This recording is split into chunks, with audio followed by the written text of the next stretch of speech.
Identidad, cultura y el acontecer diario están en La Hora del Museo. Desde ahora, les invitamos a un encuentro cotidiano con nuestra historia. Aquí comienza La Hora del Museo, un programa del Museo Histórico Nacional y Radio USACH 94.5. Bienvenidos, un gusto acompañarlos aquí en este nuevo episodio, este nuevo programa de La Hora del Museo. Hoy día vamos a estar hablando de historia, diríamos, no tan antigua, sino de nuestra historia de los últimos 40 años, 50 años. Como saben, a lo largo de estos meses hemos estado abordando desde diferentes puntos de vista los 50 años que se han cumplido desde el golpe de Estado. Hoy día vamos a estar conversando de este libro que tengo en mis manos, Pactos de Silencio, que aborda la historia del caso Lechterman. Nos va a acompañar su autora, Sofía Tupper. Bienvenida, Sofía, un gusto tenerte aquí en el estudio. Muchas gracias, Rocío. Un gusto para mí también estar aquí.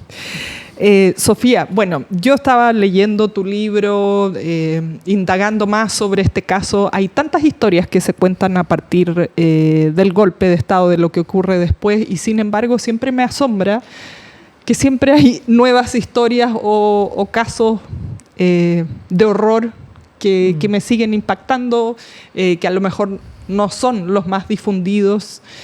Y para mí este es el caso de este libro, que es además muy personal, porque tú mezclas tu propio proceso, por así decirlo, con esta historia. ¿Cómo? Y es parte de lo que cuentas aquí, pero sin ánimo de spoilear tampoco el libro, pero ¿cómo llegas a este caso? Bueno, sí, efectivamente es un libro donde yo me meto de lleno en la historia como partícipe, ¿no? Como una periodista que investiga. Y es que, claro, se transformó en una historia que a mí me tocó muy profundamente y que caló en mi propia vida.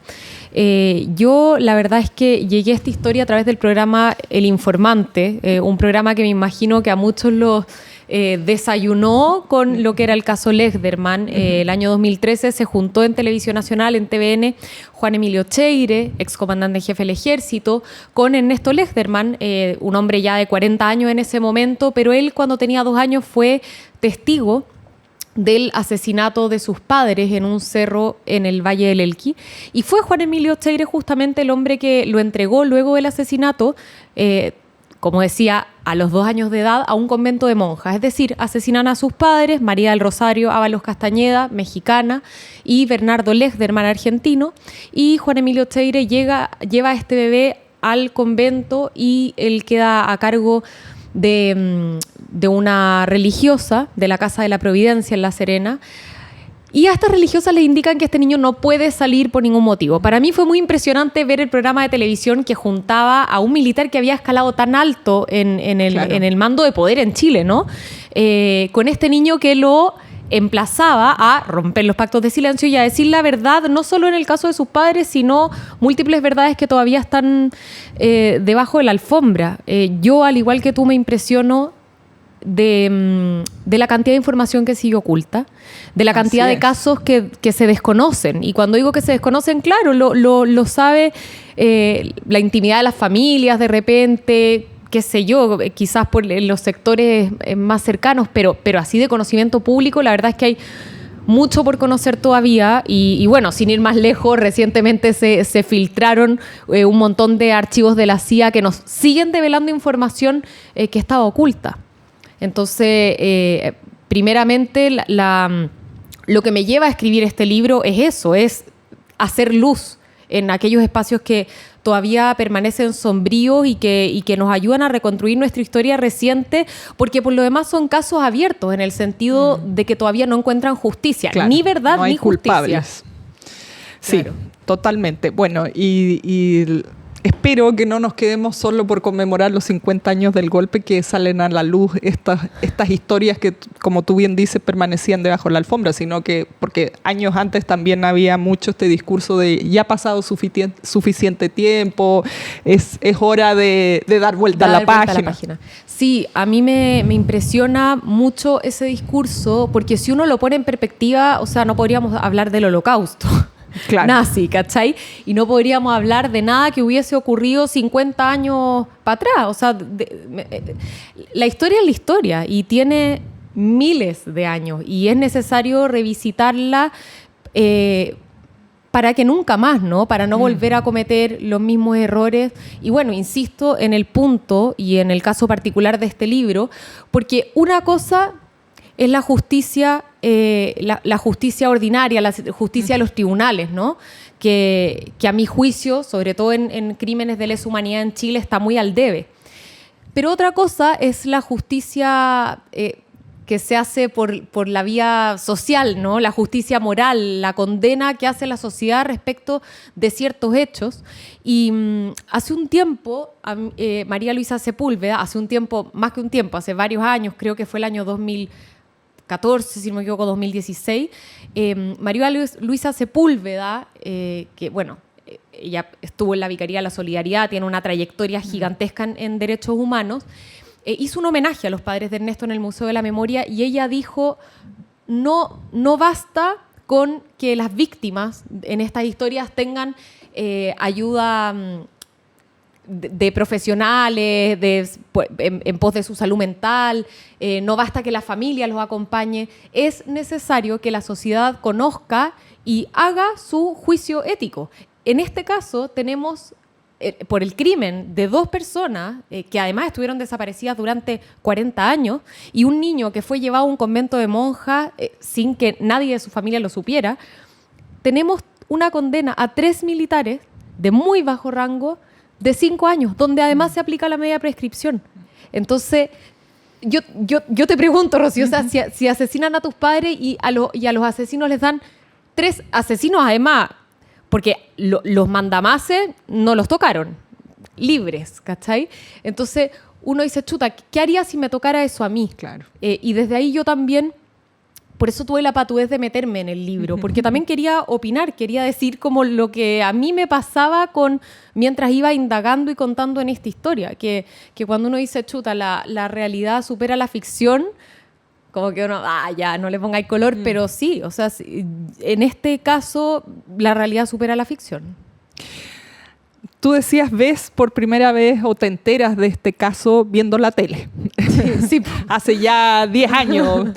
Pero de ahí a cosas que uno ve en la tele, a tomar parte, hay harta distancia. ¿Qué pasó ahí entre ver el programa en la tele y escribir este libro? Bueno, mira, pasan varias cosas. Primero, yo vengo de una familia bastante tocada por la dictadura. Un abuelo que estuvo preso, víctima de tortura, en fin, mi familia entera exiliada. Mi madre, de hecho, creció en el exilio desde los 6 hasta los 24 años, cuando recién pudo volver. Por lo tanto, mi familia materna vive afuera, casi todos mis primos son cubanos, en fin. Entonces, yo siempre he estado muy rodeada de víctimas de la dictadura, víctimas directas o indirectas. Y eso es algo que siempre me tuvo ahí mirando, ¿no? Mirando, y sobre todo por este negacionismo tan brutal al cual asistimos hoy como sociedad. Y lo hemos visto en procesos eleccionarios recientes, en fin, sí.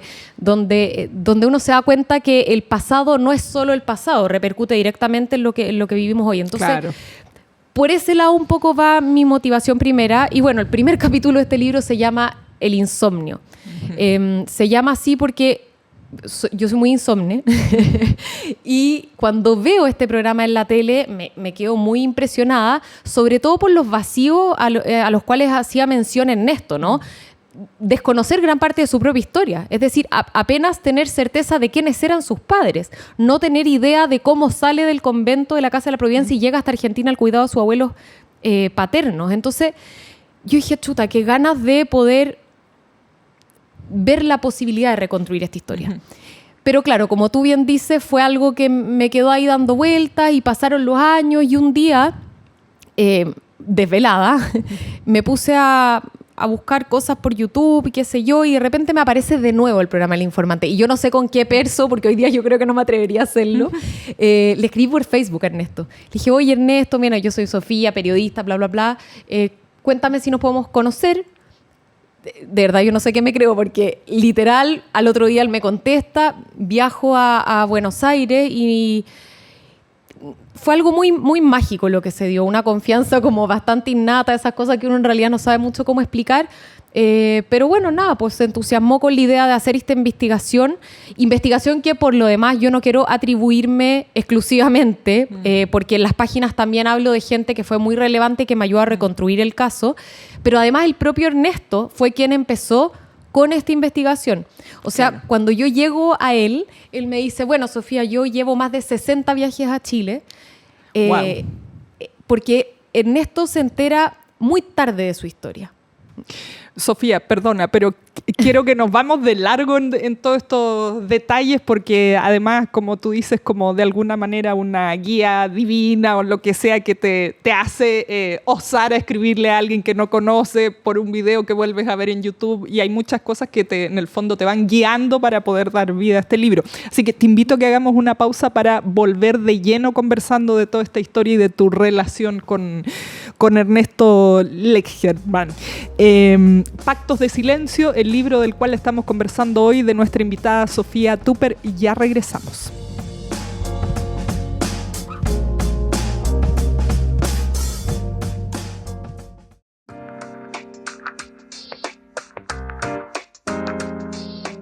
Estamos de regreso aquí en la hora del museo conversando de la historia del caso Lechterman con este libro Pactos de Silencio que escribe nuestra invitada Sofía Tupper, periodista.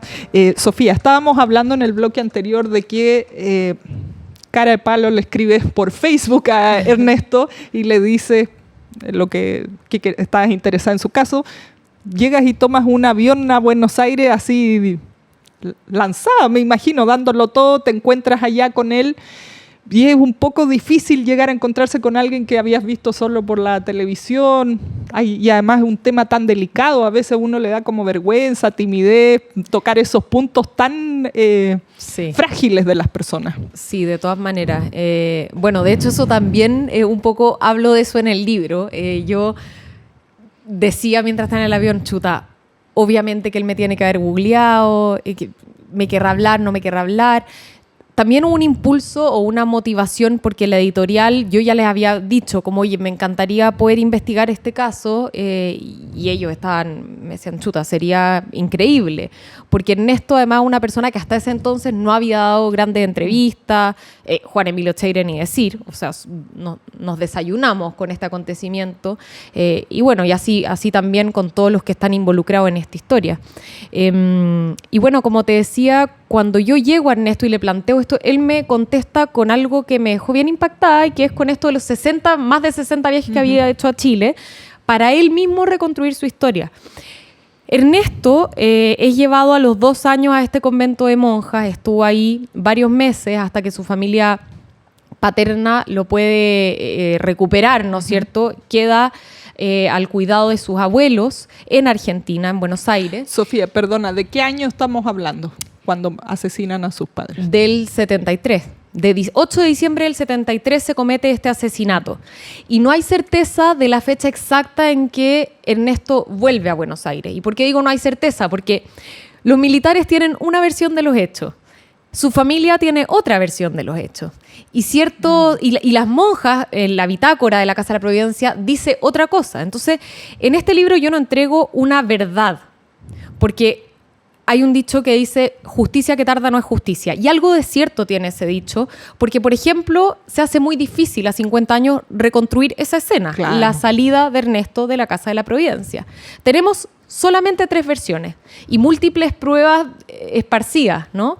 Entonces, lo que hago yo en ese episodio específico es contarles, y pareciera ser que Ernesto estuvo entre 3 y 4 meses en la Casa de la Providencia, ¿ya?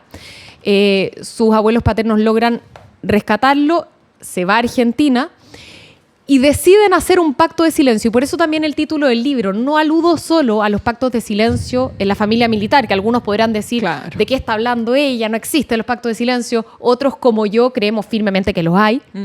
Pero yo también hablo de los pactos de silencio que se construyen desde otros lugares. En este caso, desde los abuelos de Ernesto, que deciden decirle a él que sus padres habían muerto en un accidente de auto.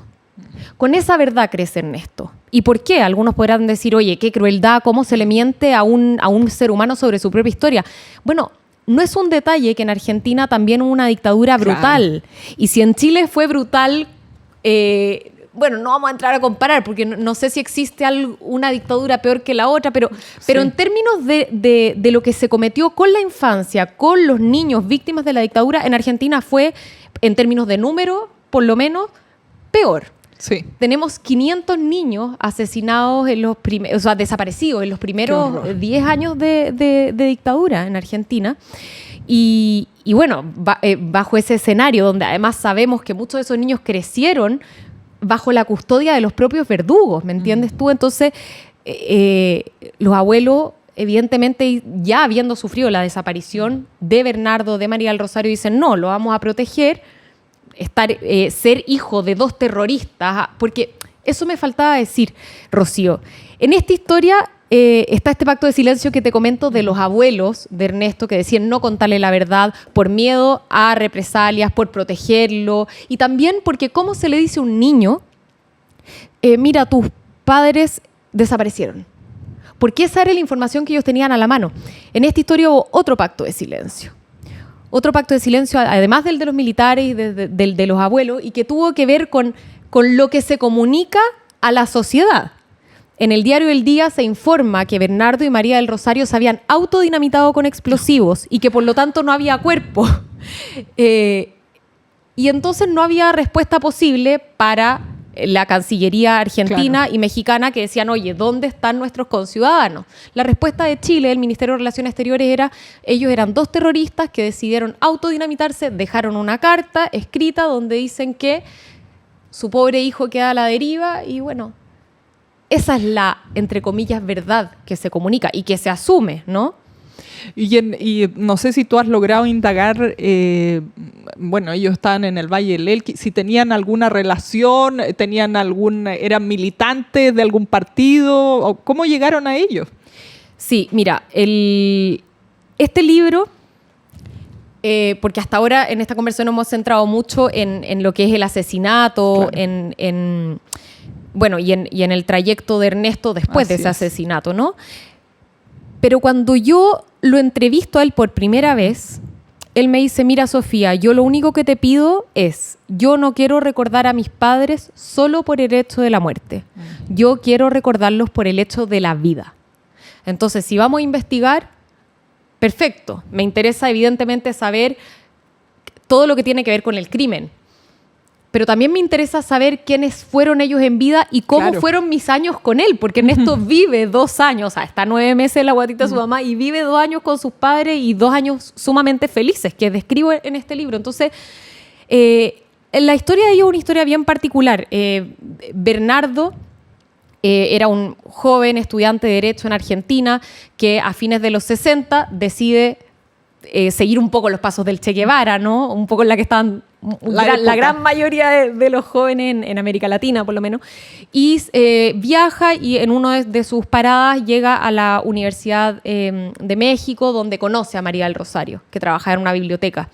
Y bueno, los dos se entusiasman, siguen este viaje juntos y por casualidades del destino, que ya van a descubrir en estas páginas para no hacer tanto spoiler, llegan a Chile.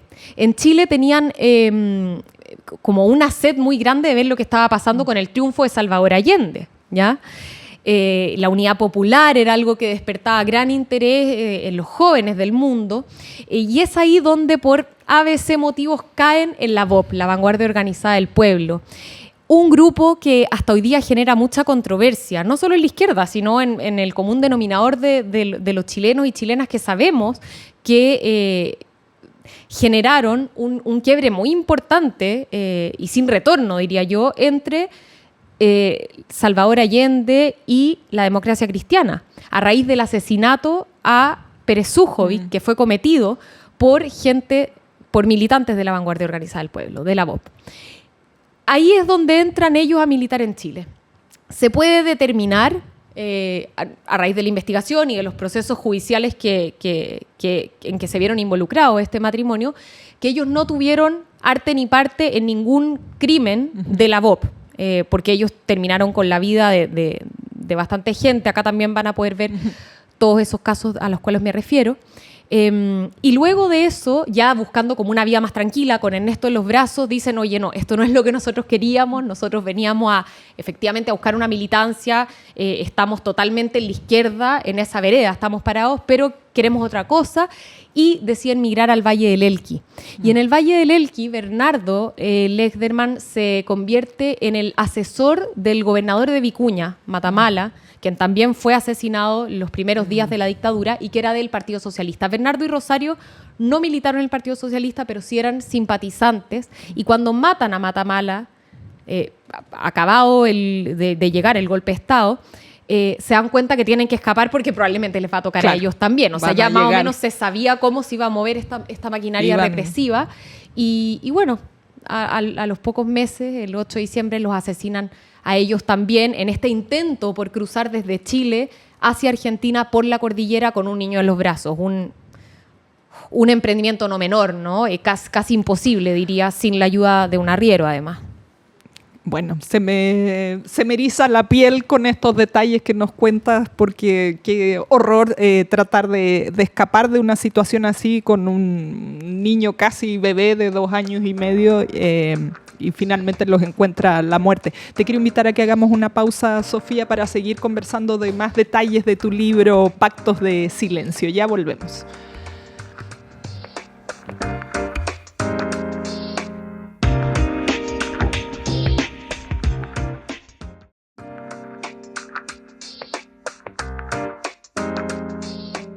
Hoy día estamos conversando con la periodista Sofía Tupper, autora del libro Pactos de Silencio. Nos contaba, Sofía, que este nombre viene dado por el pacto de silencio que hicieron los abuelos de no contarle la verdad a Ernesto de cómo habían muerto sus padres. Nos contabas recién la historia de Bernardo y María del Rosario y cómo intentan escapar de Chile y finalmente los matan. Sin saber muy bien hoy día quién lo hizo. Él termina en un convento. Estoy haciendo un resumen de lo que hemos revisado hasta aquí. Me voy a desordenar un poco en la historia o cómo se cuenta a través del libro, que es un libro, además, aprovecho de decirlo, muy emocional, muy emotivo, y que creo que es un gran logro dentro de toda esta cantidad de historias que hemos escuchado, que a veces ya no nos mueven, porque hay temas que a lo mejor los han presentado de esa manera y a veces los asumimos como parte de nuestra historia. Entonces aquí como yo decía, se me eriza la piel con estos detalles. Hay un capítulo que se llama El Cuaderno Verde en tu libro. Quería que nos contaras un poquito más de este tema. Bueno, el Cuaderno Verde, y esto ya un gran spoiler, pero que gran parte de quienes van a escuchar esta entrevista o la están escuchando en este momento, ya deben saber de qué se trata, porque Ernesto hace mención a este cuaderno en el programa El Informante de TVN, donde se carea con Juan Emilio Cheire, quien lo entregó a este convento de monjas luego del asesinato de sus padres. El Cuaderno Verde es un cuaderno que su abuelo, Gers, abuelo paterno, en Buenos Aires, una vez que lo recupera, le empieza a escribir con la idea de contarle la verdad del asesinato de sus padres a este niño cuando tenga quizá una edad suficiente o cuando esté preparado para saber que en realidad sus padres no murieron en un accidente automovilístico, sino que fueron asesinados por una patrulla de militares del regimiento Arica en el Valle del Elqui. Es un poco el clímax de esta historia y el punto de quiebre en la vida de Ernesto, porque él un día, hurgueteando en su casa, se encuentra este cuaderno con los archivos de prensa, así parte el cuaderno que le escribió su abuelo, recortes de prensa de la época que decían que sus padres se habían autodinamitado. Y es más, los primeros informaciones a la prensa en Chile señalaban que su madre estaba viva y que estaba presa y que se desconocía el paradero de Ernesto. Entonces Ernesto primeramente dice, parece que mi mamá está viva, quiero encontrarla. Y pasa mucho tiempo hasta que él se anima a encarar a su abuelo y decirle, oye, bueno, ¿qué pasó aquí? ¿Por qué me mintieron? Se hacía muy difícil para sus abuelos como enfrentar esta verdad. Nunca logró sacarles muchos detalles, porque ellos tampoco insistieron mucho en la búsqueda. O sea, perder a un hijo y tener un hijo desaparecido, porque los cuerpos de Bernardo y de María del Rosario aparecen muy tarde, ya en democracia. Entonces, el hallazgo de este cuaderno es muy fundamental y es lo que instala la semilla de querer buscar a Ernesto y de emprender estos viajes a Chile. Ernesto viaja por primera vez a Chile el año 90, cuando amigos de sus padres le dicen, oye, estás reconocido como víctima en el informe Rettig, así que ven a Chile a hacer los trámites, a cobrar tu pensión, y Ernesto ahí se desayuna de que es víctima. Yo lo conversaba con él también, y esa es otra de las cosas que me interesaba abordar en este libro. Porque uno mira esta historia y dice, víctimas, ¿quiénes murieron aquí? María del Rosario, Bernardo. Pero Ernesto es una víctima y pasa mucho. Yo no sé si tú viste el documental de la Macarena Aguiló, El edificio de los chilenos, que también se hace cargo de lo que pasa con los hijos de militantes, hijos de ciudadanos que fueron víctimas de la dictadura y que a su vez también son víctimas, ¿no? Ya sea padeciendo el exilio, ya sea padeciendo la orfandad, como en el caso de Ernesto, o no sé cómo le podríamos llamar, secuestro, tomar a un niño y entregarlo a un convento de monjas. Bueno, ahí cada uno verá. Pero eso, ese capítulo del Cuaderno Verde es el clímax de este libro y un poco cuenta todo lo que pasa en Ernesto, todo lo que le pasa adentro cuando se entera de su verdad y lo que decide hacer con esta verdad, que es ni más ni menos que pararse solo a buscar a sus padres cuando era un joven, o sea, de 18 años, sin recursos además. Yo entrevisté a mucha gente que lo conoció en esos innumerables viajes a Chile, cuando él llegaba con una mochila a buscar a sus padres. O sea, imagínate lo que eso significa. No es tu país, porque claro, él nace en Chile, pero a los 2 años y medio ya está en Argentina y ahí está hasta los 18 años y vuelve. Y hay cosas muy tremendas en esta búsqueda, como por ejemplo el hallazgo de los cuerpos.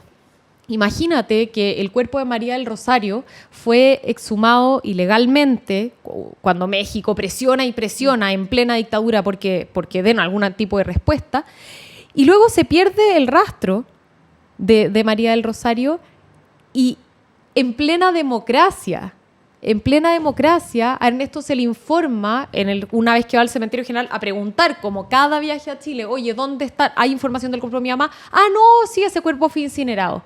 Chuta, ¿y con autorización de quién? De nadie. Entonces, son detalles que no son detalles, ¿cachai? O sea, eso tiene costos para un proceso judicial.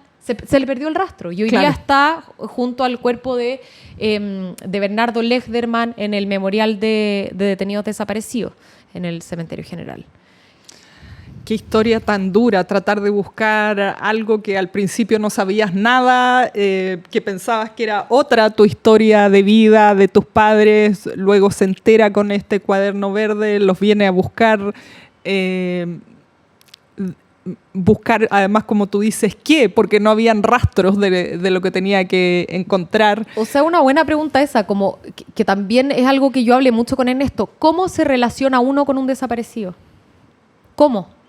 ¿Qué es lo que viven no solo víctimas de la dictadura? Yo pienso en México, la cantidad de estudiantes desaparecidos por otro orden de cosas, ¿no? O de mujeres desaparecidas por carteles de la mafia, droga, en fin.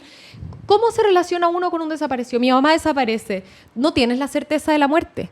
Yo parto este libro hablando de una muerte muy cercana mía, de un ser querido mío. Yo, la única forma que pude despedirme de este ser querido fue cuando tuve la certeza de su muerte y agarrar ese cuerpo ya frío y abrazarlo y con eso soltarlo, ¿no? Y se hace tanto más fácil, pero ¿cómo tú sueltas a alguien que ni siquiera sabes si está muerto o no? Porque ese es el nivel de duda que se plantea en esta historia, ¿no? Hasta que Ernesto finalmente puede llegar a una verdad y hasta que un campesino involucrado en esta historia, que es Luis Ramírez. Luis Ramírez es un campesino que intentó ayudar a este matrimonio a escapar desde Chile hacia Argentina. Un campesino de Guayihuayca, en el Valle del Elqui, que los ayudaba a proveerse de comida, de ropa, en fin, mientras trataban de escapar en los primeros meses de la dictadura. Y es este campesino quien es obligado por la patrulla de militares del regimiento Arica a dar con el matrimonio, y luego de que los matan, él tiene que enterrar los cuerpos. Bueno, ese campesino en el año 90, cuando se empiezan a conocer las primeras fosas en Pisagua, en Colina, ¿no? Cuando empieza a salir la verdad de todos los crímenes que se cometieron en el 73, el 89, en fin, es ese campesino que va y denuncia a la Comisión de Derechos Humanos de La Serena y dice, oye, yo enterré 2 cuerpos en un cerro en el Valle del Elqui, vengo a hacer la denuncia y quiero que aparezcan, digamos, ¿no? Si no es por ese personaje, quizás esta historia, o sea, quizás esos cuerpos seguirían bajo la tierra en las cercanías del horno carbonífero en el Valle del Elqui. Y bueno, todavía tenemos 1094 desaparecidos en nuestro país, que afortunadamente el mandato actual del presidente Gabriel Boric emprendió a raíz de los 50 años un plan nacional de búsqueda que esperemos dé sus frutos, porque sabemos que además, y a propósito de los pactos de silencio, y a propósito del silencio, por ejemplo, de la Comisión Valech, todavía mucha información sigue en manos de los victimarios. Eso es un hecho. Y los años van pasando. Así es. Y muchos de ellos van muriendo. Han muerto varios, ¿no? Y con ellos la verdad de lo que realmente ocurrió.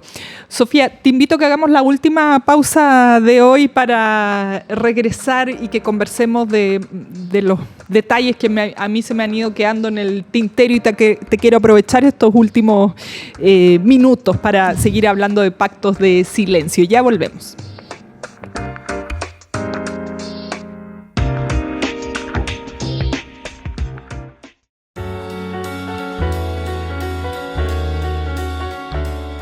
Hoy estamos conversando de la historia del caso Lechterman con Sofía Tupper, periodista, quien investiga y además se lanza a este gran desafío que es ubicar a Ernesto Lechterman, que él quiera contar su historia y que en el fondo se dediquen juntos a indagar qué es lo que pasó con sus padres. Te quería preguntar por detalles de la investigación en sí. Tú tomas el avión a Buenos Aires, conversas con él. Tuviste que hacer muchos viajes, en algún minuto a lo mejor él te dijo, no quiero hablar de esto, hasta aquí llegamos. Sí, mira, la investigación, y por eso también me meto dentro del libro, porque uno a veces no dimensiona lo que es una investigación como de esta naturaleza. Y tiene 3 patas. Una son los testimonios, básicamente el testimonio del propio Ernesto, que como te decía, él es el que primero, el que comienza esta investigación 30 años antes que yo, y por lo tanto tenía mucha información a la mano. Y bueno, esto también va mucho al lado humano de la historia. Está el testimonio de Ernesto, está el testimonio de todos quienes yo pude ubicar para poder rearmar la vida de sus padres y para poder reconstituir todo lo que fue el asesinato y ya después todo el proceso judicial. Y lo otro tiene que ver con expedientes, con los expedientes judiciales. En los expedientes del caso Lechterman, que dicho sea de paso, ha sido muy largo el proceso judicial, que comenzó el año 90, pero que sigue abierto. De hecho, hoy día el Estado de Chile fue demandado por Ernesto, ya fue admitido por la Corte Interamericana de Derechos Humanos y está a la espera, Ernesto, de que el Estado de Chile dé su informe. Así que, bueno, te imaginarás un proceso judicial de más de 40 años donde, como sabemos, todavía no hay justicia. Y lo de revisar los expedientes fue algo no menor, porque solo el último expediente del caso Lechterman tiene más de 2.000 páginas, pero además, para reconstruir esta historia fue necesario indagar en la Caravana de la Muerte, en La Serena. ¿Y por qué? Porque hay muchos hallazgos nuevos en la Caravana de la Muerte que dan luces para lo que fue también el caso Lechterman. Hasta hace un tiempo, con el libro Los zarpazos del Puma, sí, tremendo y maravilloso aporte de Patricia Verdugo a la humanidad, ¿no es cierto? Imaginábamos que la Caravana de la Muerte era una caravana encomendada por Augusto Pinochet a Sergio Arellano Stark, que descendía en cada uno de los regimientos de todas estas ciudades que recorrieron de Chile, de sur a norte, y venían con un mandato a matar a X prisioneros. Bueno, se ha podido determinar a lo largo de las investigaciones, a lo largo de estos 50 años, que no fue tal, que en los regimientos los militares tenían arte y parte y que muchos de ellos incluso participaban de los fusilamientos. Yo me dediqué a investigar, específicamente a indagar en el paso de la Caravana de la Muerte por La Serena, y es muy impresionante porque declaraciones que tienen que ver con la caravana dan luces del caso Lechterman. El caso Lechterman es posterior a la caravana. El asesinato se comete el 8 de diciembre, la caravana llega en septiembre, ¿no? Pero en ambos casos se puede dilucidar que militares del regimiento Arica son quienes ya tenían esta práctica instalada de torturar, de hacer desaparecer, de acribillar, en fin, y militares involucrados en la caravana también estuvieron involucrados en el asesinato de los Lechterman y son del regimiento Arica. Entonces, para poder entender esta historia e identificar a los culpables, más allá de que tengan una condena o no, se hace necesario contar esa historia también. Entonces, sí, fue una investigación muy complicada, como te podrás imaginar. Yo no tuve la suerte de poder entrevistar, por ejemplo, a Juan Emilio Cheire. Juan Emilio Cheire acaba de lanzar un libro que se llama, si no me equivoco, Para que nunca más, las memorias del general Cheire, algo así. Y bueno, le dio el autor, el otro día yo escuché una entrevista al autor de este libro y decía, bueno, sí, yo estuve más de un año entrevistando a Juan Emilio Cheire. Y yo me quedé plop porque yo decía, chuta, yo estuve mucho rato también intentando entrevistarlo, y lo que yo recibo de él es un no rotundo. No, yo no estoy dando entrevistas. Así que bueno, dar con los militares fue muy difícil y por lo tanto esa parte la tuve que agarrar desde los expedientes judiciales y lo otro, como te decía, fueron los testimonios y muchos viajes a Argentina. Tuve que tomar contacto también con la familia en México, porque recordemos que ella es mexicana, Bernardo es argentino, y esta historia transcurre en el Valle del Elqui, por lo tanto, al Valle del Elqui tuve que ir muchas veces, porque además todavía sobreviven algunos protagonistas de esta historia. Todavía hay monjitas de la Casa de la Providencia que recibieron a Ernesto chiquitito, y es muy heavy cómo ellas recuerdan ese paso. Es muy impresionante. Bueno, y por supuesto también otra pata de la investigación se sostiene en los archivos de prensa de la época, que ahí, bueno, tú sabes bien como periodista que son horas de hora buscando en los archivos en la biblioteca. Aquí solo un detalle, porque ya nos quedan los últimos par de minutitos. ¿De dónde viene la asociación de Juan Emilio Cheire? O sea, ¿dónde consta que él lo dejó en este convento de la Providencia? Juan Emilio Cheire lo dice abiertamente, que él fue el encargado de entregar a Ernesto a las religiosas. Ahora, cuando ustedes lean este libro, se van a dar cuenta de que aquí también hay múltiples versiones. Él no se acuerda cómo lo entregó. Él dice que no se acuerda si él fue al convento o si las monjas fueron al regimiento. El cuaderno de la Casa de la Providencia dice claramente que él fue a entregarlo. Monseñor Fresno, de la Iglesia Católica, lo recordarán bien muchos de quienes nos están escuchando a esta hora, fue quien da la orden de recibir a este niño en la Casa de la Providencia. Bueno, Monseñor Fresno dice que tampoco se acuerda. La amnesia es una cosa bien impresionante, bien brutal en esta historia. Así que nada, mira, no quiero dar como tanto detalle, pero sí, la participación de Juan Emilio Cheire está totalmente acreditada. Y no solo me estoy refiriendo al caso Lechterman, estamos a la espera, ¿no es cierto?, de lo que diga la Corte Suprema en el proceso que se está llevando adelante con respecto a Juan Emilio Cheire, que recordemos hoy día está siendo procesado nada menos que como encubridor de 15 asesinatos por el caso de la Caravana de la Muerte en el regimiento Arica.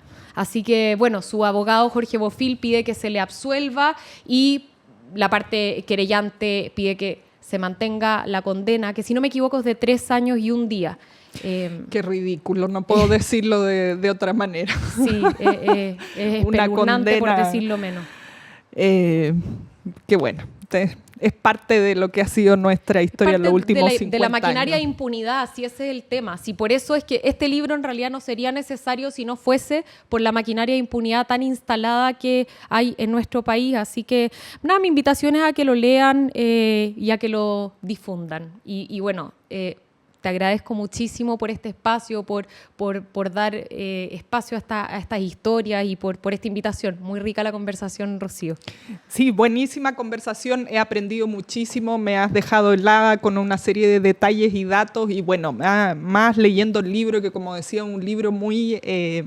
que aún no se le pega porque se siente mucho la historia que aquí nos compartes, y creo que nos hace falta no solo entregar datos, sino meternos en la historia personal, emocional de las personas, que tú lo logras maravillosamente en este libro. Muchas gracias. Así que gracias, Sofía. Nosotros nos despedimos por hoy. Totalmente recomendado Pactos de Silencio de Sofía Tupper, nuestra invitada del día de hoy. Nos volvemos a encontrar mañana aquí en La Hora del Museo. Esto fue La Hora del Museo, un encuentro cotidiano con nuestra historia. Un programa del Museo Histórico Nacional y Radio USACH 94.5.